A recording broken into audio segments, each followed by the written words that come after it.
ஆனா அவளுக்கு நிழலே இல்லையே. நிழல் இல்லாம யாராவது இருப்பாங்களா? எல்லாருக்கும் நிழல் இருக்கதான் செய்யும். ஆனா உயிர் இல்லாம அலையறவங்களுக்கு நிழலுங்கிறதே இருக்காது. நீ இப்ப என்ன சொல்ல வர்ற அப்படின்னா?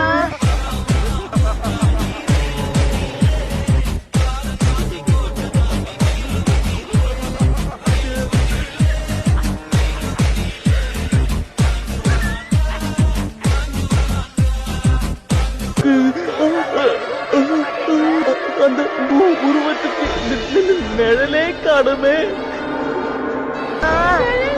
காணோம். அடடா, அத நீங்க இதுவரைக்கும் கவனிக்கலையா?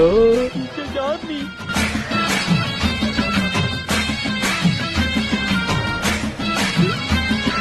வாராம் பூச்சாண்டி ரயில் வண்டியிலே வாரணாசி கோட்டை தாண்டி நெயில் வண்டியிலே